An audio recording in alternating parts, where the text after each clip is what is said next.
Bonjour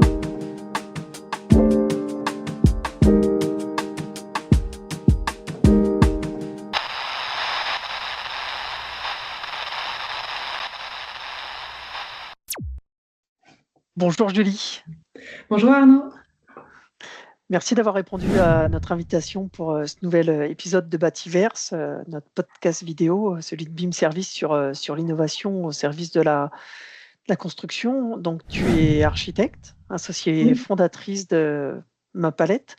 Je te propose de commencer par là. Qu'est-ce que Mapalette? Alors Ma Palette, c'est une plateforme digitale qui géolocalise les matériaux de construction écologiques. C'est un mélange entre un moteur de recherche et un réseau social qui permet donc de sourcer des matériaux, des professionnels et des exemples de réalisation et qui permet à tout acteur du bâtiment de trouver des informations pour éco-concevoir ou éco-construire. Ah, super. Et vous avez lancé ce projet quand vous étiez étudiante avec tes associés. Qu'est-ce qui vous a motivé à ce moment-là? Oui, voilà, donc Laure Florent et Léa Séquiou, sont 2 amies et consoeurs, à moi. On a fait nos études, à l'école d'architecture de Marseille et en fait, on s'est spécialisé dans l'éco-construction et concrètement, il y a un peu plus d'une dizaine d'années, quand on s'est lancé donc sur le marché, on s'est rendu compte que, enfin, quand on est arrivé dans la profession, on s'est rendu compte que c'était difficile de mettre en place, cette pratique de l'éco-conception parce qu'il manquait notamment d'outils et d'informations, précis, notamment sur les matériaux, quelles étaient l'origine, leur origine, leur composition, d'où venaient les matières premières, quels étaient les processus de transformation. Et tout ça était important déjà pour le côté bilan carbone, mais aussi pour savoir si le matériau était adéquat à des enjeux actuels, comme je sais pas moi, un habitat plus sain, pouvoir répondre au confort d'été, d'hiver. Et il y avait aussi tout un côté en fait d'ancrage au territoire par rapport à l'identité culturelle de comment est-ce que l'on construit à tel endroit, etc. Quels sont les matériaux disponibles. Et du coup, comme il nous manquait toutes ces informations, en fait, de fil en aiguille, jour après jour, on s'est rendu compte qu'il manquait un outil pour accompagner tous les concepteurs et décideurs du bâtiment pour dérouler en fait facilement des projets, que ce soit en construction ou en rénovation, et de se reposer pour chaque projet les questions où est-ce que je construis, quels sont les matériaux ou ressources disponibles en local ou en régional ou après voire en national pour éco-construire. Donc c'est comme ça qu'on a, du coup, conçu, Ma Palette et qu'on l'a développée. Cette plateforme, elle est mise en ligne depuis, 2022. Depuis, on a fait, plusieurs, améliorations, de l'outil et voilà et les utilisateurs donc peuvent gratuitement, créer un compte, sourcer des informations. Donc il y a des profils matériaux qui sont liés à des profils, fabricants et cetera. Il y a aussi des exemples de réalisation sur lesquels on peut trouver, les matériaux qui ont été mis en œuvre, comprendre pourquoi ils ont été choisis, comment ils ont été mis en œuvre, qu'est-ce que cela a apporté, au projet et une fois qu'on a papillonné, en fait, dans toute cette information, on peut enregistrer, les éléments sur des palettes virtuelles, d'où le nom, Ma Palette Mhm. et partager cette palette à l'ensemble de l'équipe, de maîtrise d'œuvre, et de maîtrise d'ouvrage. Voilà. Ok, super. Donc, tout en ligne, en libre accès, voilà, Oui. un vrai centre de ressources de, de matériaux. Justement, tu as employé les termes qui sont de plus en plus communs de biosourcé, Mmh. géosourcé, d'éco-construction, d'éco-conception. Comme je profite, on a une experte. Est-ce que tu pourrais nous redéfinir en fait chacun de ces termes? Oui, bien sûr, c'est important de comprendre. Je pense qu'il y a aussi, pas mal de greenwashing ou d'incompréhension parfois autour de ces mots qui sont utilisés parfois à tort. Alors biosourcé, c'est vrai qu'on c'est le terme qu'on entend le plus parler. C'est tous les matériaux qui sont issus de la biomasse, donc végétale ou animale, c'est tout ce qui peut pousser. Donc c'est, le bois, la paille, le chanvre, le bambou et cetera et ça peut aussi être, la laine de mouton ou les coquilles d'huîtres ou les coquilles d'œufs qu'on peut utiliser aussi en construction. Donc ça, c'est tout ce qui pousse. Après, il y a tout ce qui est géosourcé. Donc ça, c'est une deuxième famille, une deuxième catégorie, on va dire, de matériaux.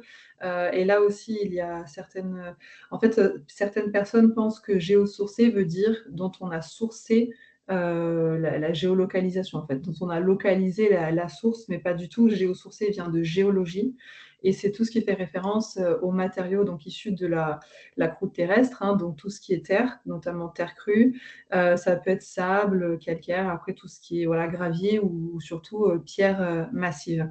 Et à ne pas confondre avec le béton qui, lui, est thermo-industriel. Même si l'origine du béton et du calcaire, le calcaire a été transformé, il a subi une cuisson entre 1800 et 2000 degrés. Donc à partir de là, ça rentre dans la catégorie thermo-industrielle et qui est moins vertueux forcément. Voilà, donc ça c'est pour toute la famille géosourcée. Et enfin, il y a une troisième famille aussi dont on commence à en parler de plus en plus, mais je pense que c'est un terme qui n'est pas encore assez développé, que nous on prône hein, à travers nos communications autour de la plateforme, c'est éco-sourcé. Éco pour économie circulaire, donc ce sont tous les matériaux qui sont issus du recyclage, que ça soit à la base du thermo-industriel ou du pétrochimique. À partir du moment où ils sont recyclés, ils rentrent dans ce cycle vertueux de l'économie circulaire, hein. Mhm. Il y a aussi dans cette famille-là les matériaux de réemploi. Voilà, ce qu'on va réemployer ou réutiliser ou alors recycler. Tous ces matériaux, voilà, c'est la troisième famille des échos sourcés et c'est principalement ces matériaux-là que l'on présente sur la plateforme. Peut-être justement des ressourceries à moyen terme sur ma palette, Oui, oui, et puis on pourra en suite aux reparler en démolitions. effet. Oui, c'est ça. Ok, eh ben, ouais, merci. On a bien posé le décor et justement, au travers de ton expérience ma palette, où en sont les pratiques aujourd'hui en France? Eh ben, je dirais que, en tout cas, ce qui concerne, l'éco-conception, déjà, il y a eu, toute une partie de professionnels qui sont experts en la matière, mais qui restait une part, petite, on va dire, qui avaient des fortes convictions et qui sont les pionniers, hein, de tout ce qui est architecture bioclimatique, éco-construction et cetera. Et ensuite, là, on voit que c'est une massification qui se fait naturellement avec, plusieurs raisons. Il y a la RE 2020, donc la réglementation environnementale qui oblige à faire attention à la consommation d'énergie et aussi maintenant au bilan carbone du bâtiment. Il se trouve là qu'en janvier 2025, on a pris un seuil. Donc en fait, je dis souvent, c'est un peu comme si on jouait au limbo, quoi. C'est-à-dire qu'au début, les seuils étaient là, on a redescendu d'un cran. Et en 2028, le cran de 2028 va être sérieux et ce qui Mmh. fait que pour pouvoir passer les différents seuils sur les différents piliers de la RE, je vais peut-être pas aller plus loin là-dessus, mais il va clairement falloir éco-concevoir et il va pas simplement falloir mettre des panneaux solaires ou mettre un isolant biosourcé et un petit peu de bardage bois, ça ne passera plus. Il va falloir aller bien plus profond dans les changements des pratiques. On voit que les professionnels sont très conscients de tout ça.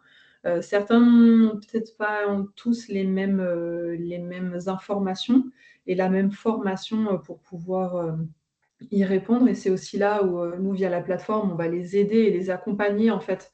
Parce que l'outil, il a été conçu pour suivre une démarche éco-constructive. Donc, c'est comme ça qu'on l'a imaginé. Donc, voilà comment évoluent les pratiques. Après, quand j'ai parlé de biosourcé, géosourcé tout à l'heure, c'est vrai qu'il y a la filière terre crue qui est en train de bien arriver, qui est en train de se développer, et cetera. Juste avant ça, il y a la filière paille, elle, qui est un petit peu mieux développée que la terre crue. Et après, il y a le réemploi aussi, bien sûr, qui commence à être bien développé sur plusieurs régions. Alors, en Aura, c'est là où on est, donc on connaît bien. Il commence à y avoir ouais, pas mal de professionnels et différentes structures sur toute la chaîne de valeur, donc c'est intéressant.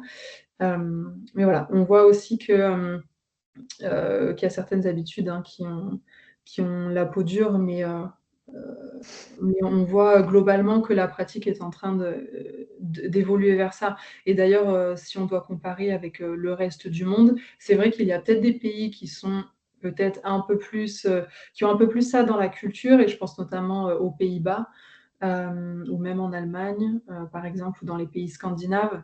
Tout ce qui est, faut faire attention à la ressource en énergie et cetera, et en performance, ils ont un certain niveau, hein, aussi sur, la préservation de la biodiversité et cetera. Mais ils ont peut-être moins de normes que nous et c'est là où, là, ça fait la différence et je pense qu'on est pionniers, dans le monde de ce côté-là. C'est que la RE 2020 est quand même une première mondiale qui fait que, qui va obliger, en fait, la massification, de l'éco-construction. Donc, ça peut être vertigineux comme ça peut être très challengeant et en même temps et voilà, autant voir le bon côté, de la chose, d'un point de vue, créativité, en fait, où il faut, tout réinventer, les pratiques et ça peut quand même bien chambouler, la profession, ouais. Mmh. Pardon. Et justement, bah, tu nous décris, toute la progression, toute l'évolution que tu constates. Pour toi, quels sont les freins majeurs aujourd'hui Mmh. à une accélération, une systématisation, Ouais et ben, c'est vrai qu'il y a quand même plusieurs contraintes. Je parlais tout à l'heure des habitudes. C'est vrai qu'on a tendance à refaire les choses qu'on a toujours su faire. Donc dans les habitudes, on peut citer peut-être, des façons des typologies constructives, que ça soit le poteau-poutre béton, le voile béton, Heu, voilà, des façons de faire qui ont toujours, été là. Donc, on savait comment faire le projet avec ces façons de faire, sauf qu'il faut changer ça. Et c'est là où c'est difficile, en fait. C'est qu'il faut aussi, comme toute habitude, il faut y aller pas à pas. Dire: «Bon, bah, aujourd'hui, j'ai commencé», et c'est ce qui s'est passé les premières années avec l'éco-construction. Si on regarde, si on a commencé par changer un isolant par un autre qui est peut-être biosourcé, changer le bardage et cetera. Donc c'est comme ça, je pense qu'il faut commencer et après aller un petit peu plus loin. Peut-être s'intéresser à la toiture végétale, après à la gestion de l'eau et aborder, chaque sujet au fur et à mesure parce qu'à chaque fois, ça demande du temps de comprendre, de pouvoir l'intégrer dans les projets. Donc si on commence trop fort, on peut perdre du temps, enfin on peut, perdre la motivation. Il y a aussi des contraintes, hein, claires, de budget, de temps, qu'on a tous. mmh, Il y a plus de réglementation aussi, donc c'est pas évident. Dans les contraintes, je vois aussi, une question de formation, de savoir comment est-ce que l'on doit fabriquer ou bâtir en terre ou en paille. Il y a des formations à avoir parce que forcément, lorsqu'on va dessiner, le bâtiment, ça ne va pas du tout être, la même chose qu'avec, du voile béton. Et c'est là aussi où j'en appelle à la créativité, des concepteurs, c'est qu'il y a tout un univers à réexplorer. Comme disait, Louis Kahn, «Que veut être une brique?» Et en fait, finalement, ça veut dire, le matériau, quelles caractéristiques il porte en lui, qu'est-ce qu'il a à apporter et comment est-ce qu'on peut bâtir avec lui? Et en fait, c'est aussi un des paradigmes qu'on porte avec ma palette, c'est de renverser, la matière et le volume. Donc je m'explique, en école d'architecture, on nous apprend à faire, des «belles maquettes blanches» entre guillemets, c'est-à-dire, quelle va être la forme du bâtiment par rapport au terrain et pas par rapport à l'orientation. Voilà, donc là, il y a aussi des notions de bioclimatique à rentrer. Mais on nous apprend aussi à voir quels espaces on va créer, comment on va rentrer la lumière, comment vont se passer les flux, qu'est-ce qu'on met, dans ce bâtiment en termes de programme. On va faire des découpages spatiaux et cetera et une fois qu'on aura tout ça et ben, on va coller une matérialité. Quelle matière on va coller, sur les éléments? D'ailleurs, on le voit pour ceux qui utilisent du BIM, on trace un mur et après on se demande, bah, de quoi il est fait et cetera. Le problème avec cette façon de penser le projet, c'est qu'on arrive avec des contraintes structurelles qui nous mènent souvent à des choix de matériaux qui peuvent être très énergivores et je pense notamment au béton ou au métal. Si on a des portées trop grandes, on est obligé de passer, par ces choix-là ou alors du lamellé-collé, mais c'est du bois avec de la colle, hein, donc c'est un mmh, peu mieux, mais on peut faire encore mieux. Et donc l'idée, c'est de faire l'inverse. C'est de se dire, avant de penser le volume, puis d'y mettre un matériau, c'est de partir du matériau. Donc de se dire, où est-ce que je suis d'un point de vue, voilà, localisation. Quels sont les matériaux disponibles dans un premier temps au plus proche, sur le territoire régional, par exemple? Est-ce que, ah bah, tiens, si on est près de Lyon, on peut voir qu'il y a le bois du Beaujolais, qu'il y a peut-être aussi la pierre dorée ou il y a d'autres pierres, autour. Il y a pas mal de pierres aussi, dans le Rhône ou même en Bourgogne et cetera et de faire sa palette, en fait, de matériaux, de choisir une typologie constructive, que ça soit en neuf ou en rénovation et ensuite de dessiner par rapport à ça. Et là, on va voir qu'on va pas rentrer dans le projet de la même façon. On va peut-être penser un peu plus à la matérialité. Comment est-ce que les matériaux jouent leur rôle, les uns par rapport aux autres? Il y en a un qui va venir protéger, l'isolant biosourcé, la pierre, elle va peut-être venir faire le soubassement de toute la structure bois. Hem, voilà, comment va être la toiture? Si on part sur une toiture, végétale, du coup, quelle forme, on peut donner, au bâtiment par rapport à ça? Et en fait, c'est les matériaux et leurs combinaisons insuffler, qui vont insuffler un volume et pas l'inverse. Et c'est là où finalement on arrive à être cohérent, jusqu'au bout avec finalement un bilan carbone qui va être simplifié. Donc ça, c'est une des façons de retrouver du plaisir à concevoir Mmh. tout en restant dans cet, nouveau, terrain de jeu, qu'est la RE 2020, en neuf. Après en rénovation, il y a peut-être pas ces réglementations-là, mais je pense que ça viendra, hein, ça d'ici une dizaine d'années, il y aura peut-être aussi des obligations de ce côté-là. Mais en fait, dans la rénovation, c'est plus complexe et il faut aussi respecter les matériaux qui sont déjà en place. Donc quand on est sur de la rénovation de bâtiments anciens, on est déjà dans cette recherche d'éco-matériaux, soit de matériaux, respirants avec des enduits à la chaux ou alors des isolations, qui respirent, des isolants biosourcés et cetera. Hem, donc heu, donc voilà, il y a déjà ça. Mmh. Hem, donc voilà, donc là, et c'est ce changement de paradigme qu'il faut comprendre et il faut pouvoir, se former. Voilà. Et après dans les autres contraintes, il y a la recherche de l'information. On voit que l'information, elle existe, mais elle est éparpillée de partout, et c'est là aussi où avec ma palette, nous on cherche à centraliser toute cette quantité d'informations, que ce soit sur les matériaux, sur les professionnels, les exemples de réalisation, pourquoi pas du lexique, voilà, de la donnée sur, de la rénovation ou autre et essayer de condenser le tout, mais avec, une navigation qui est intuitive et qui reste fluide, surtout en fonction de qui vient voir la plateforme et quel est son rôle dans le projet. Si c'est un maître d'ouvrage, un maître d'œuvre ou peut-être un artisan, et cetera. Voilà. Et après d'autres contraintes, il y a les contraintes, de savoir-faire, on en a parlé un petit peu, de trouver les bons interlocuteurs qui vont savoir, peut-être, isoler, en paille et il va peut-être, ça rejoint du coup la formation. Se former sur, les nouvelles façons de bâtir et en soi, les solutions existent, il faut savoir où les trouver, quoi. Et après Mmh. savoir où les trouver, donc vous pouvez en trouver sur ma palette, mais aussi savoir les lire. Voilà, donc lire entre les lignes et c'est aussi ça qu'on essaie de faire.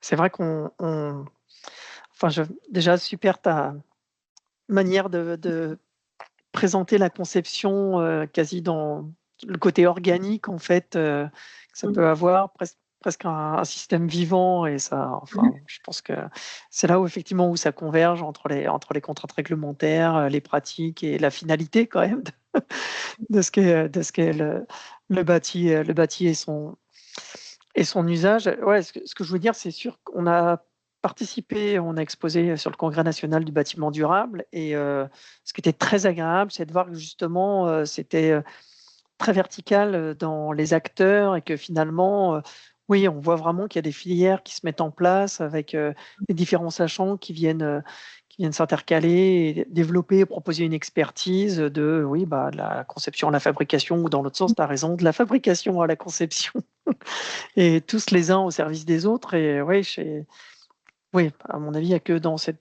globalité d'approche effectivement qu'on peut se permettre d'être performant et surtout de limiter les efforts, nécessaires à la mise en place, la mise en œuvre de ces solutions, Oui, tu fais bien de le souligner. En fait, on est un réseau d'acteurs et là où on arrivera à être plus performant, mais en comment dire?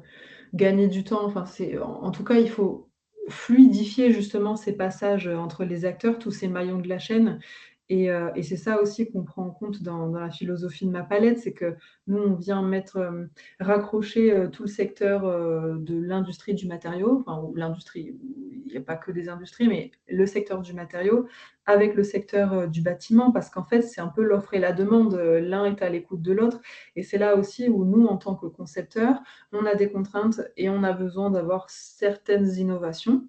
Et on peut le voir, nous, au contact d'innovation, qu'il y a de très, très belles choses qui sont en train d'émerger sur le marché et qui vont permettre, en fait, dans tout le secteur du matériau, essayer de répondre à cette problématique.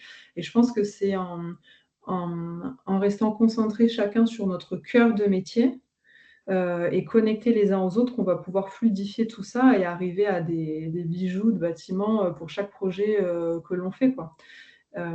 Et du coup, c'est là où les outils, informatiques et digitaux, peuvent nous aider, à aller plus vite, en fait, et à nous assister, mais que ça soit toujours, l'humain et chaque métier qui garde les rênes, en fait, de son expertise et de là où il veut aller. Ouais, absolument. C'est sûr que pour avoir participé à l'émergence du BIM il y a quelques années maintenant, une des promesses originelles, entre guillemets, c'était, autour effectivement de son référentiel de données commun, pouvoir agréger les savoirs, Mmh. de tous les intervenants du projet, de la maîtrise d'œuvre dans le premier temps, puis ensuite des Mmh. entreprises, mais tout ça, de pouvoir le centraliser autour d'une maquette qui, Mmh. bah, soit l'expression justement de cette mutualisation Oui, des savoirs. Et on n'a pas renoncé, hein, même si on sait qu'en ce ouais, moment, c'est un peu moins porteur du fait des contraintes ouais, mais c'est financières, et aussi des contraintes d'habitude, comme on disait tout à l'heure, il faut laisser le temps de s'installer les choses. Mais c'est indéniable, enfin, on y passera, en fait, c'est comme ça qu'on y arrivera, je pense. oui, c'est pas comme si on avait vraiment le choix de toute façon. C'est ça. Généralement, on partage tous cette finalité, ce bon sens, à prendre. Après, ouais, toute la complexité, c'est de se le rendre, accessible. Oui, je suis d'accord. Mmh. Merci pour cet éclairage et bah, justement, on parlait de développement, d'initiative, je crois que vous avez des belles perspectives également du côté de Ma Palette, Oui, du coup, c'est vrai que Ma Palette, c'est un univers qui est assez vaste et qui est encore en expansion, donc on est un peu, on va dire victime du mouvement qu'on a lancé. Comme je disais, Ma Palette, c'est un mélange entre un moteur de recherche, une encyclopédie, c'est aussi un réseau social puisque tout utilisateur peut venir publier un exemple de réalisation pour le faire connaître, pour pouvoir, relier des acteurs entre eux et choisir des matériaux, sur la plateforme et cetera et les mettre en avant. Hem et du coup, on est aussi, donc un média puisqu'on vient, parler de de la façon de la pratique en fait, de l'éco-conception, des différents termes et cetera qui peut y avoir donc pour accompagner tous les acteurs, du bâtiment. Et dans cette mouvance-là, nous sommes en train, de réfléchir à l'intégration de la branche réemploi. Parce que la filière du réemploi est quand même très particulière, dans sa façon d'être. On voit bien que les matériaux, ils peuvent arriver, d'un coup à tout endroit puisque chaque bâtiment est un gisement en soi, et que les matériaux sont disponibles sur, des périodes, qui peuvent varier en fonction de chaque projet. La qualité aussi varie, donc il y a énormément de composantes qui rentrent là-dedans et pourtant le réemploi, ça va être une des façons, drastiques de faire baisser, le bilan carbone, des bâtiments. Donc il va falloir, enfin on est en plein dedans, de comprendre le fonctionnement de tout ce qui existe déjà pour pouvoir proposer un outil, de gestion de ressources et aussi un outil, d'aide à la conception, des projets qui incluent, des matériaux de réemploi. Et pour ça d'ailleurs on est accompagné par Ronalpia qui est un incubateur, de Lyon et notre accompagnement est cofinancé par la métropole de Lyon et par Suez. Donc là, on a un bon, projet, mmh. qui est en cours. Après, on songe aussi, dans ces maillons de la chaîne, dont je parlais tout à l'heure, de référencer toute la chaîne aussi des acteurs du bâtiment. Aujourd'hui, les profils professionnels qu'on retrouve sur la plateforme sont ceux qui fournissent des matériaux, parce qu'on en est au tout début de la chaîne. Mais l'idée, c'est aussi de pouvoir trouver des maîtres d'ouvrage, des promoteurs ou autres, des collectivités qui montent leur bâtiment, et cetera. Mais aussi tous les maîtres d'œuvre, donc bureaux d'études, architectes qui pourraient proposer leurs services. Et après aussi les artisans. Donc en fait, petit à petit, on va rajouter chaque maillon de la chaîne, rajouter des fonctionnalités qui servent à chaque métier, dans le but de pouvoir, comme je disais tout à l'heure, fluidifier le passage d'informations et la collaboration entre tous ces métiers. Voilà, je ne sais plus si j'avais noté d'autres choses. Voilà, c'est déjà 2 gros sujets sur lesquels, on est et petit à petit, on fait, grandir cet univers qui finalement est ouvert à tous et qui, demande, à être co-conçu, lui aussi. Donc, vous avez la possibilité, si vous voulez, d'être ambassadeur et de Mmh. et de donner des suggestions, pour faire, avancer cet outil, en fait, hein, cet outil qui est commun à tous. Mmh. Tu m'avais parlé d'un projet avec l'ADEME également? Je sais pas, peut-être qu'il est Oui, trop tôt alors, pour en parler, mais que en fait, l'ADEME, lance un appel à projets pour, pouvoir, mettre en commun des bases de données et du coup, on pourrait, potentiellement via ce projet, cartographier toutes, les ressources naturelles, de France. Donc c'est quelque chose, mmh, de dont conséquent. la profession aurait besoin et comme je le disais, l'information existe, mais elle est éparpillée. Elle n'est pas forcément bien mise en valeur et l'idée, ce serait de pouvoir, retrouver toutes ces ressources naturelles, au même endroit, quoi. Voilà. OK. OK, OK. Merci encore, super. Et ben, merci à vous, pour l'invitation. C'est chouette quand même de pouvoir, parler de tous ces enjeux auxquels on fait face, quoi. Et où je pense où en effet les outils, digitaux seront la clé en fait de la réussite de cette transition. Mais tout en pensant derrière qu'il faut garder le côté humain, organique, comme tu disais tout à l'heure. Et je pense qu'en fait, ça doit être un outil à bien maîtriser, à bien concevoir aussi. Pour pouvoir, aussi, je pense, retrouver, du plaisir, dans nos pratiques. Pouvoir comment dire? Se délester un petit peu de toutes ces réglementations qui sont là et qui ont besoin, enfin qui c'est nécessaire, absolument nécessaire qu'elles soient là. Mais je pense que les outils, numériques vont nous aider à fluidifier ça, quoi, enfin à surfer un peu mieux sur la vague, si je puis dire. Ouais, complètement, bah, le plaisir est partagé, hein, je te rejoins complètement, c'est vrai que toi, tu facilites l'accès à l'information et nous, au travers de l'expertise qu'on partage, au travers des outils, on essaie d'en faciliter la manipulation, la lisibilité. C'est vrai que c'est un chouette chantier et là Ouais, aussi, ça avance. Tout énormément de choses ça, à encore une fois, pour que ce soit pour que pardon? oui, bah, oui, énormément de choses à faire, sur Oui, ce oui, oui. clair. Mmh. Et surtout, ouais, voilà, que ça reste accessible et utile, hein. On sait bien qu'on a toujours ce grand pragmatisme, surtout en ces temps de financement un peu restreints. Ouais.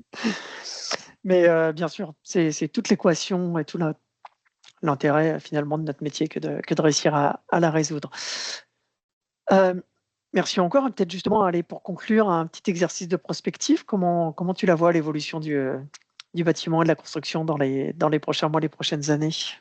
Eh beh, écoute, tu parlais justement un petit peu des temps difficiles, en ce moment. C'est vrai qu'il y a plein de raisons, hein, pour lequel, que ça soit autant économique, politique, le prix de l'énergie, il y a plein de raisons, qui font que, peut-être même aussi normatives, qui font que ça a freiné le bâtiment, ces dernières années. Après, je pense que ça va repartir à un moment donné. Alors peut-être ça va durer encore quelques mois, mais ça va repartir et en tout cas, ce qui est sûr, c'est que si ça repart, ça va repartir justement sur toute cette mouvance d'éco-construction et de matériaux, donc biosourcés, géosourcés, éco-sourcés parce qu'en fait, de toute façon, le prix de l'énergie, ne sera pas plus bas il va continuer d'augmenter. En tout cas pour l'électricité, c'est des prévisions qui sont là. Donc il faut continuer avec ces performances thermiques. Il y a aussi le réchauffement climatique qui est maintenant indéniable. Donc il va falloir penser les bâtiments avec un confort thermique plus poussé. Et ce qui va pouvoir nous aider à faire ça, en termes de caractéristiques, on le voit, ce sont les matériaux les plus bruts, pour l'inertie, l'isolation aussi avec les biosourcés. On a aussi un enjeu où on va finir par, on est débordé par nos déchets entre guillemets et la matière première est de plus en plus chère. Ça aussi, c'est indéniable. Donc le réemploi va se développer. Donc j'ai envie de dire biosourcé, géosourcé, éco-sourcé. L'idée, c'est qu'on aille vers une massification de tous ces matériaux. Je pense que ça va être ça le plus gros quoi. Et puis après comment ça va se faire? Et je pense que ça va être beaucoup aidé par le digital. Il y a aussi l'IA, là-dedans à utiliser du coup avec des pincettes et de façon bien orientée pour, servir nos propres intérêts humains, je dirais. Et le BIM aussi qui est, un des outils, qui va permettre de concentrer toute l'information, mais de la retrouver, facilement et que chacun puisse apporter, sa pierre à l'édifice, mais avec ces outils, digitaux, quoi. Donc ouais, clairement, moi je pense qu'on va vers cette mouvance-là, voilà. En tout cas, c'est notre point de vue et on voit qu'il y a beaucoup de choses qui le disent, quoi, qui le prédisent. Donc qui vivra verra. On verra ça. Tout à fait. Merci encore pour, cet échange super enrichissant et Avec oui, plaisir. oui, oui, on partage absolument au-delà de ton enthousiasme, ta volonté en fait d'être acteur et de servir ce mouvement et oui. Oui, oui, j'entendais ce matin à l'occasion de la COP 30 un débat sur, finalement, l'impact, l'efficacité de ces COP et j'ai bien aimé une image qui parlait du balancier.